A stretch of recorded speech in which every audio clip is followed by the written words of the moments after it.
Today, we're exploring one of the most fascinating and important numbers in mathematics, e. This constant appears throughout nature and is fundamental to understanding calculus and exponential growth.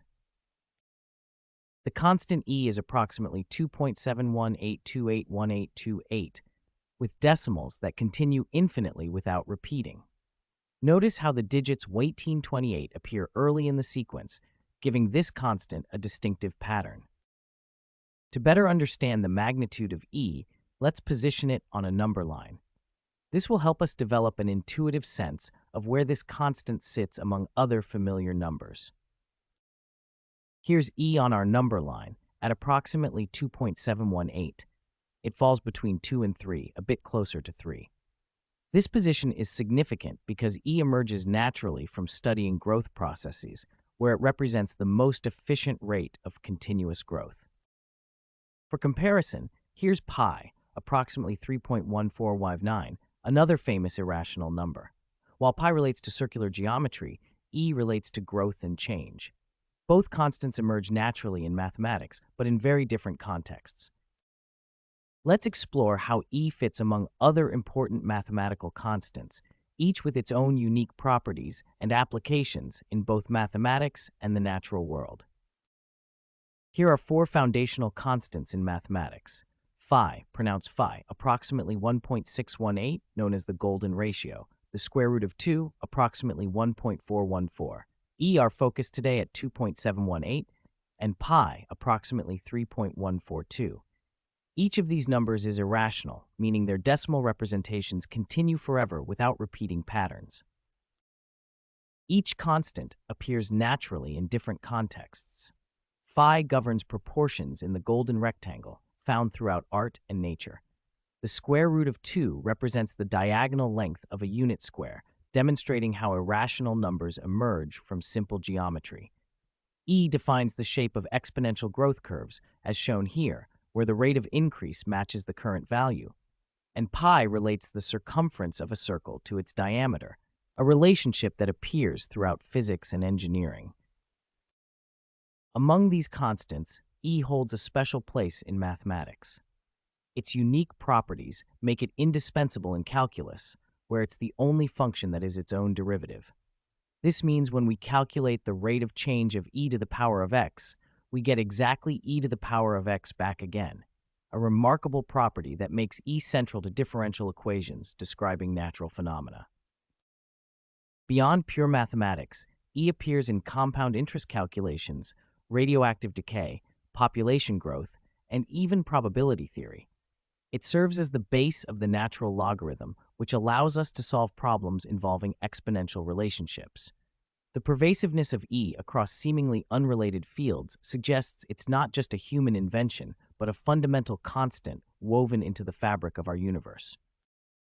We've now seen how e compares to other mathematical constants, where it falls on the number line, and glimpsed its connection to exponential growth. This remarkable number will continue to appear as we explore more advanced topics in mathematics and science, serving as a bridge between different areas of knowledge. Let's explore how compound interest can reveal the mathematical constant e, one of the most important numbers in mathematics. The basic compound interest formula states that the final amount equals the principal times 1 plus the interest rate raised to the power of time.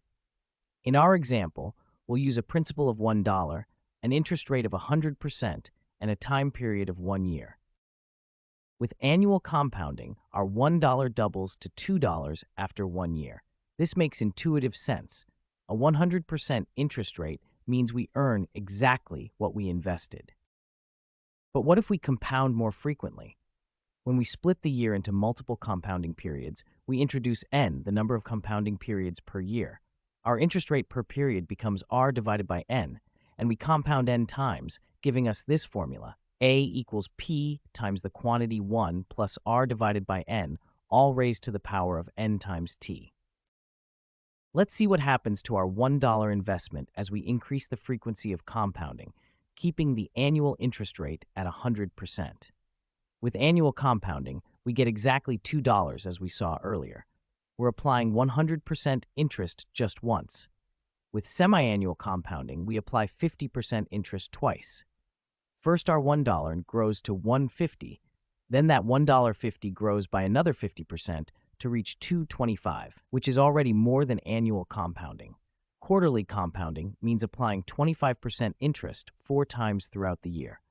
This gives us $2.44, showing that more frequent compounding yields higher returns. Monthly compounding applies approximately 8.33% interest 12 times, resulting in $2.61. We're starting to see a pattern in how the final amount increases. With daily compounding, we apply a tiny fraction of interest, about 0.274%, 365 times. This gives us $2.71, which is getting very close to a specific value.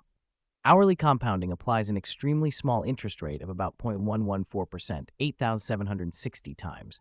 Remarkably, the final amount is approximately 2,718, which is even closer to our special number. Looking at our results, you might notice something fascinating. As we increase the compounding frequency, the final amount grows, but it appears to be approaching a limit rather than increasing indefinitely. The final amounts are converging toward a specific value, approximately 2.71828. This is not just any number, it's the mathematical constant e, one of the most important numbers in mathematics alongside pi. Even if we continued to increase the compounding frequency to every minute, every second, or even continuously, the final amount would never exceed this value e. This demonstrates one of the most natural ways that e arises in practical applications. This pattern gives us one of the fundamental definitions of e, the limit as n approaches infinity of the expression 1 plus 1 over n raised to the power of n. In mathematical terms, as we compound interest over infinitely many periods, we get exactly e dollars from our initial investment of $1 at 100% annual interest. This connection between compound interest and e reveals why this number appears so frequently in growth and decay processes throughout nature and finance. The constant e represents the most efficient rate of continuous growth possible when the growth rate is proportional to the current value. Let's explore the mathematical constant e, which is one of the most fundamental numbers in mathematics. It's defined as the limit of the expression 1 plus 1 over n raised to the power of n as n approaches infinity. To better understand this definition, let's visualize how this expression converges to e as n gets larger and larger. Here we have a graph where the horizontal axis represents n, and the vertical axis shows the value of our expression, 1 plus 1 over n raised to the power of n. Let's calculate and plot some specific values to see how this expression behaves as n increases. When n equals 1, our expression becomes 1 plus 1 over 1 raised to the power of 1. This simplifies to 2 plus 1, which equals 2. This is our starting point. When n equals 2, we calculate 1 plus 1/2 squared. This gives us 1.5 squared, which equals 2.25. Notice we're already moving upward from our initial value. For n equals 5, we have 1 plus 1/5 raised to the 5th power. This evaluates to approximately 2.488. Our value continues to increase, but at a slower rate. At n equals 10, we get 1 plus 1/10 raised to the 10th power, which is about 2.594. We're seeing a pattern where each increase in n gives us diminishing increases in the result. Now let's jump to much larger values of n. For n equals 100, 1,000, and 10,000, we get values of approximately 2.705, 2.717, and 2.78 respectively. Notice how the values are converging to a specific number rather than growing indefinitely. As n gets infinitely large, the expression converges to the mathematical constant e, which is approximately 2.718281828,459. This horizontal line represents the exact value of e that our expression approaches, but never quite reaches for any finite value of n. Let's organize these values in a table to more clearly see the pattern of convergence. As n increases, we'll highlight the decimal places that match with the true value of e. In this table, we can see that as n grows larger, more and more decimal places match with e's true value. When n is 1, we're quite far off. By the time n reaches 10,000, we've already matched the first 3 decimal places of e. If we continued with even larger values of n, we'd match more and more digits. What we've discovered through this visualization is that the limit definition of e isn't just a mathematical abstraction. It's a concrete process of convergence that we can observe numerically. This limit definition is quite powerful. It shows us that e emerges naturally when we consider growth processes that are continuously compounded, which explains why e appears so frequently in models of natural phenomena, from population growth to radioactive decay. The constant e has numerous applications throughout mathematics and science. In calculus, it's the base of natural logarithms. In probability theory, it describes the distribution of many random variables. And in finance, it models continuous compounding of interest, just as we saw through our limit definition. The mathematical constant e, which equals approximately 2.71828, is one of the most important numbers in mathematics. It appears naturally in countless phenomena around us. Let's look at 3 common applications where e naturally emerges. First, population growth. When populations grow unrestrained, they follow an exponential pattern. The equation p of t equals p naught times e raised to kt describes this perfectly. Here, p naught is the initial population, k is the growth rate, and t is time. With radioactive decay, we see e again, but with a negative exponent. The amount remaining equals the initial amount times e raised to negative lambda t. The negative exponent shows the population is decreasing over time, where lambda represents the decay constant. In finance, continuous compound interest is modeled using e. As we increase the number of compounding periods, the formula on the left approaches the limit shown on the right. P times e raised to rt, where p is the principal, r is the interest rate, and t is time. Let's explore bacterial growth in more detail to understand how e emerges naturally in exponential growth processes. In this graph, we'll visualize how a bacterial colony grows over time. The horizontal axis shows hours, while the vertical axis shows the population count. This green curve represents our bacterial growth model. We're starting with 100 bacteria and using the equation p of t equals 100 times e raised to the power of 0.4t. The constant 0.4 represents the growth rate, meaning the bacteria population increases by 40% per hour when we look at instantaneous growth. Let's observe the population at specific time points to see the exponential growth in action.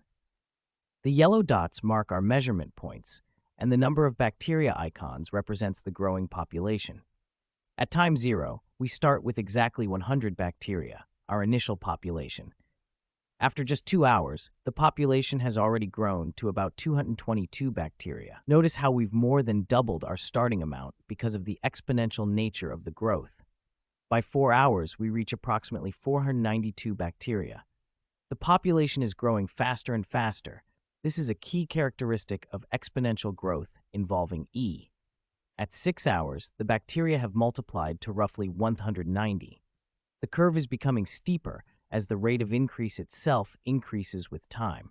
And finally, at 8 hours, we have about 2,416 bacteria, over 24 times our starting population. This dramatic growth happens because the rate of increase is proportional to the current size, which is why E appears naturally in these processes. Now that we've seen E in action with bacterial growth, let's examine some of the fundamental properties that make this number so special in mathematics and science. The constant E is approximately 2.71828, and like pi, it's an irrational number that continues infinitely without repeating. One fundamental definition of E is as the limit of the expression 1 plus 1 over n, all raised to the power of n, as n approaches infinity. This is exactly the formula that emerges when calculating compound interest with infinite compounding periods. Perhaps the most remarkable property of E is that the derivative of e to the x equals itself. This unique self-replicating property makes calculations in calculus much simpler, and is why E appears in so many differential equations describing natural phenomena. Because of its special properties, E serves as the natural base for modeling growth and decay processes. Any system where the rate of change is proportional to the current value will involve E in its solution. Beyond calculus and growth models, E appears throughout probability theory and statistics. The normal distribution, which describes many random processes in nature, is defined using E. These properties make E an indispensable mathematical constant with applications spanning from biology and physics to economics and engineering. We've now seen how E emerges naturally in various growth and decay processes, explored its role in bacterial growth, and examined the special mathematical properties that make it so fundamentally important.